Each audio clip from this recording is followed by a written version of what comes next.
Hello, it's Bekah, and welcome to the Carriage House, a little place to find cozy inspiration for your hearth and home.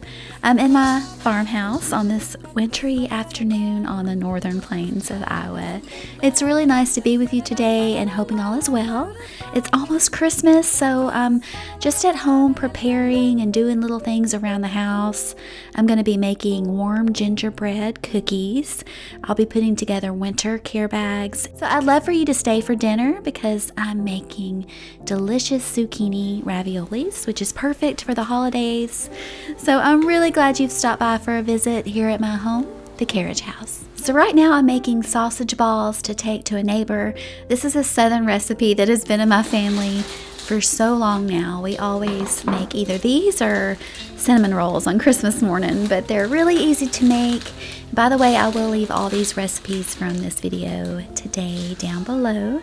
But basically it's just 3 ingredients. It's baking mix, ground sausage, and sharp cheddar cheese, and sometimes a little milk to add if the mixture is a little dry. Depends on the temperature and everything outside. But I would love to know what your traditions are as far as Christmas morning breakfast. We keep it kind of simple. So I'm gonna go ahead and mix all this together and roll them into balls and bake in a hot oven for about 20 minutes.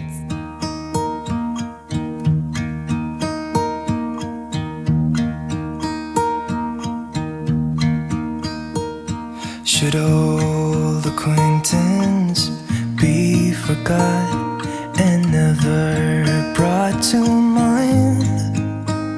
Should old acquaintance be forgot and days of old lang syne? For old lang syne, my dear, for old lang syne. So while the sausage balls are in the oven, I have this It's a Wonderful Life cookbook that I bought at Barnes & Noble several years ago. I love collecting cookbooks, but I'm making ZuZu's Gingersnap cookies, and if you haven't seen the movie It's a Wonderful Life, which I'm sure you have, then I highly recommend watching it. It's very real and just a wonderful film to watch this time of year. So basically I have my flour and lots of spices. I have cinnamon, clove, ginger. There's even a bit of black pepper in here, but trust me, this is probably my favorite Christmas cookie, and there's just something nostalgic and traditional about gingerbread. So let's go ahead and make these cookies. We'll talk a cup of kindness yet for old lang syne.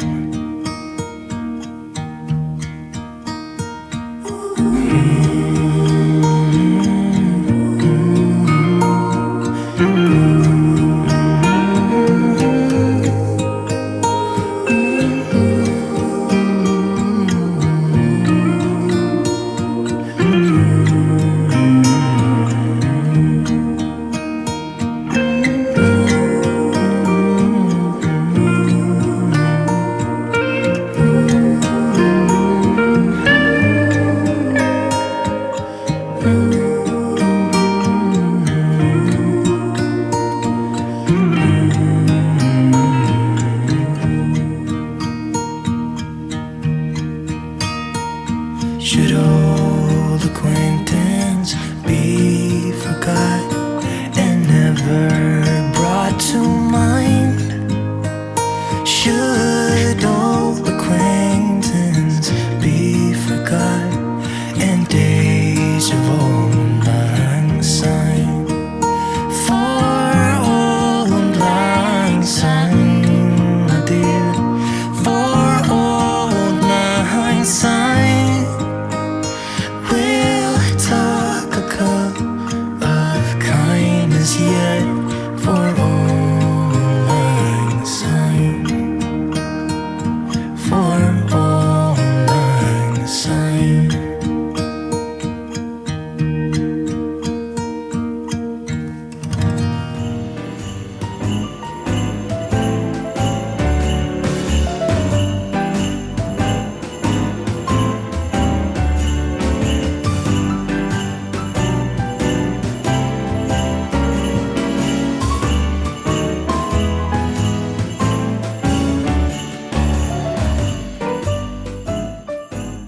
So now that all the baking is done for today, I really wanted to do winter care packages this year.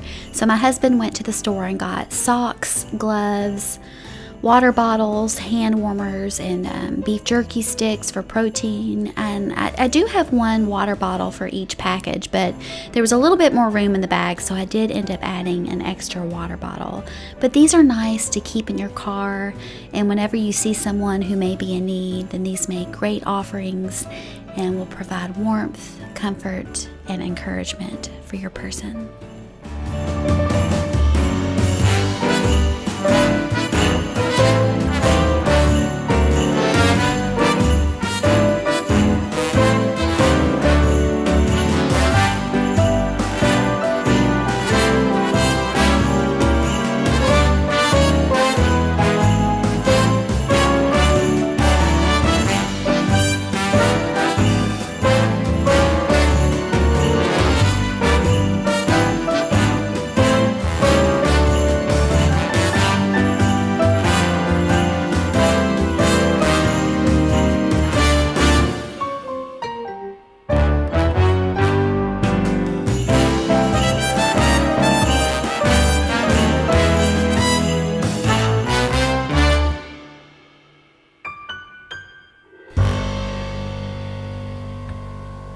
It's beginning to get very late in the afternoon, so I'm going to go ahead and get dinner started. I have a few sick ones, little ones in my house right now. But I'm making those zucchini raviolis I was telling you about earlier, along with the homemade garlic marinara sauce. That is so delicious and easy, so I'm really excited to share the recipe with you. But I love making Italian food on Christmas Eve. It's been a long-standing tradition that I created for my husband and I and our 4 children a long time ago. But this dish is perfect for Christmas because it has the festive colors of red, white, and green. So let's go ahead and get the sauce started by chopping fresh garlic.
So I just sauteed 10 cloves of garlic and about 1/4 of a cup of olive oil.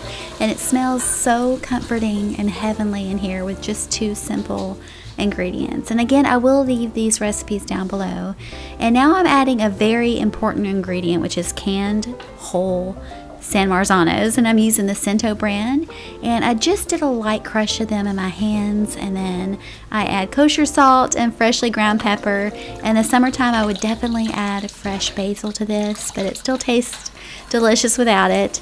And I just let it simmer for only about 25 minutes on the stove, and then next we'll begin washing, peeling, and getting our zucchini raviolis ready.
Thank you so much for stopping by today. Please share, comment, like, and subscribe if you enjoyed your stay here and become part of our slow living homemaker circle where we cherish the simple pleasures during this journey we call life. Wishing you well and stay safe, my sweet friend. Bye.